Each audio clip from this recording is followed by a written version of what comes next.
Hi everyone, I hope this opens up easily for you and that you're able to hear me just fine. I hope everyone also is feeling well and is kind of enjoying maybe a few days off from school. But I don't know about you guys, I am ready to get back into some sort of routine. And luckily here we are in a time of or in a stage where everyone has a computer. You should have a computer at home. So we're gonna try to continue on with our learning while we are apart. So the purpose of this first video here is just to kind of give you an idea of what the plan of attack is going to be here going forward until we are back in school. So on this first slide here, this is just a plan that was rolled out by the district, and this is something you probably have seen by now. It looks like they're going to split up into what we call like an A and a B schedule. So on Monday and Wednesdays, we'll call that day A. That is when you are going to have periods 1, 3, 5, and 7. On Tuesdays and Thursdays, that's day B. That's when you would have periods 2, 4, 6, and 8. The nice thing about this schedule is you just have class, it looks like Monday through Thursday, and then Friday is kind of an off day. That's the district's plan. How my plan's mostly going to work out. So you are going to have math 2 days a week, right? It doesn't matter what period you're in. You're either going to have it Monday, Wednesday, or Tuesday, Thursday. So what I plan to do is I plan to post 2 days worth of material at the beginning of the week. So it's not like I'm just going to post stuff on Monday and Wednesday if you're in my period 3 class. I'm going to post it probably either Sunday night or Monday early so you can see what I need you to complete throughout the week. I will not be limited by my office hours. So meaning I'm going to be checking my phone and my computer on a very regular basis. So don't think that you can only contact me during either your class time or during office hour times. I'm going to try to be available throughout the whole day. Understanding that I'm probably not going to respond to an email after 9 p.m., but any other times probably fair game, and I'm going to try to make a really conscious effort to make sure I respond as quickly as possible. Another little thing here too is that when I assign work, so I'll assign it either Sunday or Monday morning, that assignments or that work that I ask you to complete for that week is going to be due by Saturday by midnight. So that means even though you have my class maybe on Monday and Wednesday, you don't necessarily have to complete my work on Monday or Wednesday. I wanted to create a little bit more flexibility, especially for those that maybe have little siblings at home and they have to take care of them and they know, gosh, 8:30 to 9:15 is a really hard time for me to just devote to math. So really you have the whole week to complete 2 days worth of math materials. But again, here, the big idea is that all work is due by Saturday at midnight, and I am not going to be accepting any late work. So meaning if you turn it in on Sunday, I'm not going to even look at it. It needs to be in by Saturday by midnight. Otherwise, things are just going to be too messy and too crazy for everybody. So please keep that in mind, Saturday at midnight.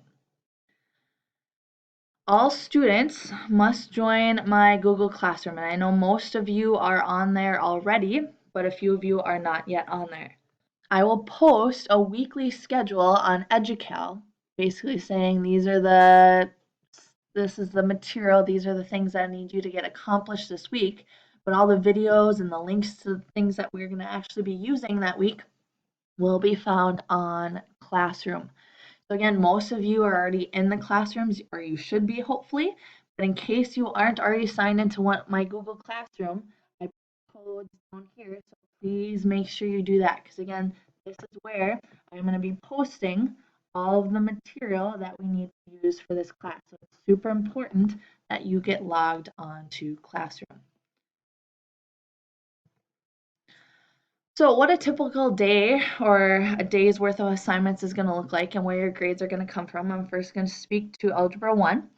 So for Algebra 1, there's going to be some sort of video to watch each day. Some days there may be two simply because the video recording program I use only allows me to make videos up to 15 minutes long. So if it's more than 15 minutes, you might have 2 videos. The link for the video is going to be on Classroom, but when you click on the link, it's going to be played through something called Edpuzzle. If you are in my Google Classroom, I believe when you click on the link, It should just allow you to open the link because I've linked or I've put together the classroom and Edpuzzle so that they are, in a sense, communicating to each other. The reason why I am doing it through this program called Edpuzzle is because Edpuzzle records who watches the video. So at Saturday at midnight or Sunday when I'm looking at things, I will be able to see who has watched the video. The other nice thing about this program is it does not allow you to skip around when you're watching the video. You can skip back, but you cannot skip forward. So that means you must watch the entire video.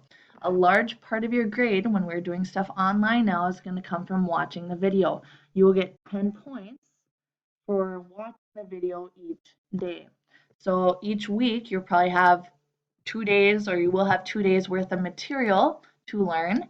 So you should get 20 points in a week just for watching the videos, right? So that's something everyone should get the points for doing that. Along with the video each day, there's typically going to be some sort of an assignment. For Algebra 1, I would say about 80% of the assignments are going to be on Delta Math. So again, you probably, or you should already be logged into Delta Math because we've used that several times in our class. When we get to an actual assignment on Delta Math, I will post the codes again in case for some reason you were not on there. But again, this is where most, I'd say 80% of our assignments will be. I know right now I currently have one assignment that's planned to be on quizzes. Quizzes is kind of like Kahoot, but it's not live. So when we get to that, I'll share a code and a link that you'll go to complete that. But that's where an assignment or multiple assignments could come from. Occasionally, I might have an assignment that I'll share with you on a Google Doc. The nice thing about that is you just edit right on that Google Doc, and then you would hit turn in on Classroom, and then that would be shared right back to me. Finally, the fourth way that you might see an assignment, and this is the way that sometimes they have to be just because I can't find a good online resource, is I might just share a worksheet or PDF of a worksheet with you. I understand that not everyone is probably going to have a printer at home. If you have a printer at home and you can use it, I would encourage you to print these off and do the work on there. If you don't, it's not a big deal. You just need to find a sheet of paper and you will have to do the work on that sheet of paper. Please make sure if you do it this way that you write on the top of that sheet of paper what assignment it is, and please number your problems as you go. When you were to finish this, and we'll talk about this in a little bit more detail here shortly, when you finish this worksheet, I would ask that you take a picture of it, whether it be the one that you printed off or one that you just wrote on a sheet of paper, and then you will have to email that back to me. Again, not super ideal, but there's some things I can't just do on Delta Math. So there are some things I will have to do on worksheets. Same thing down here, there will be an occasional quiz in this class. Obviously, if we're doing things online, oops, I didn't mean to cross that off. If we do things online, it's going to be very different than taking a quiz in class. You obviously can use your resources around you that you wouldn't typically use in class. I just ask when you take the quiz, just have some academic integrity. Please do it by yourself. Please don't be texting your friends and doing it that way. Obviously, there's no way for me to check that, but I just hope that we can all kind of adhere to that honor system when we're kind of in this weird time where this is the only option we'll have. Just like the PDF worksheets, both of these things are things you'll either have to print out. And again, if you can't print it off, not a big deal. Just find a sheet of paper, do the work on there, and then you'll have to take a picture and send it back to me. So again, just to recap, for Algebra 1, in a typical week, you'll have 2 days worth of instruction. Each day there'll probably be some sort of video to watch, and each day there'll probably be some sort of assignment to do. So in a typical week, you should be getting 40 points worth of 40 points that will go towards your grade. Again, 10 points for each day of videos and 10 points for each assignment, whatever that might be. Now looking at Math in Action, again, very similar to Algebra 1. Each week there's going to be some sort of video to watch, or each day of the week of your 2 days that you have class. So there'll probably be 2 videos each week to watch. Again, that link will be on Classroom, but the video will go through Edpuzzle so that I can check to see who is watching or not watching that video. Again, please make sure you watch the videos. They are worth 10 points. So that's a great way to get points for this class. For MIA, there's going to be an assignment, so probably about 2 assignments a week because you'll have 2 days worth of class. And for Math in Action, I think all of them are going to be on some sort of Google Doc. We are going to start our next unit here on taxes, and I'm get a lot of my material for taxes from this website called Next Generation Personal Finance. And the nice thing is here they have it all laid out on these nice Google Docs. So once we get into it, you will see that I'll share some sort of doc. There might be videos that are attached to it for that day's assignment. You'll watch videos and you're just going to respond to questions on it and just learn about the tax system. At the end of this unit, there will be a test. Just like with Algebra 1, you'll get 10 points again for watching the video, and you'll get 10 points for that assignment for that day. So you too will have about 40 points worth of material, or 40 points that will go towards your grade each week. Where to turn things in. So again, if you're watching videos, that's automatically recorded. You don't have to do anything there. If you have a Google Doc assignment, you just got to make sure you hit turn it in on Classroom. Yeah, I don't think it says turned in, it says turn in on Classroom. And for Algebra 1, the Delta Math and the quizzes stuff, those are automatically recorded, so you don't have to do anything there. Again, if you have any PDF paper, so if I just give you a PDF of something, assignments, or if you have a quiz or test, you need to either scan it or photograph it, so just take a picture with your phone. And the one thing that's a little bit different here is I want you to utilize this email address. So please make sure you make note of this somewhere. This is super important. Instead of using my normal email address, anything that you're turning in where you have to take a picture of it, I would please ask that you send it to storentflip@gmail.com. That way Mr. Flip and I can both have access to it.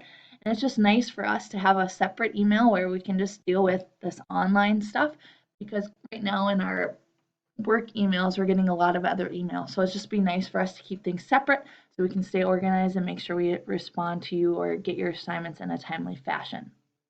So please write that down, storentflip@gmail.com. Couple other things, if and when you have questions, obviously you are going to have questions. The stuff is new for each class. In Algebra 1, we're talking about quadratics, which is something you haven't seen before. In Math in Action, we're talking about taxes, which is generally a very complicated topic. If you have questions, please email the following email. Again, it's going to be that same one where we said to turn things into, storentflip@gmail.com. I will tell you I have my email on my phone. So just like I said at the beginning, I'm not going to be limited just by my office hours. I will have my phone on me most of the time. I will try to respond as fast as possible. Again, if it's after 9 p.m., I'm probably not going to respond. But any other time, I'll try to respond as quickly as I can.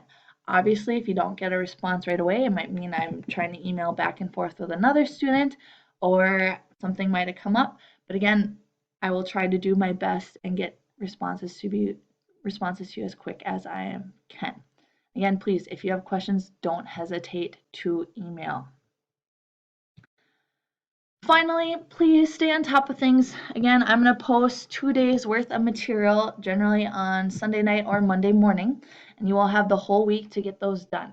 I would encourage you, if you are available during those assigned class times that the district rolled out, try to do the materials then. Just because I know for me, I like being on a routine, it's important for you to stay on a routine. Do not save all of your work for all of your classes till Saturday, especially when mine is due on Saturday at midnight, because that's not going to be very fun. I'm trying to make things pretty reasonable in terms of how long it takes you. So if you really sit down each day and probably devote about 45 minutes to Algebra 1, you should be able to get it done in that day. So please stay on top of things. Don't let things build up and then you get behind, especially because we don't know when we're going to be back in school. So once we get back in school, we're going to continue with this material. We're not going to go back and reteach all of the stuff that we're teaching right now. So you need to make sure that you're staying on top of things now, so that when we get back into the classroom, right, you can pick up kind of where we left off with this online stuff. Hopefully this video worked great for you. Again, if you have any questions, please email me at storentflip@gmail.com. I look forward to sending out some lessons here shortly. Have a great day.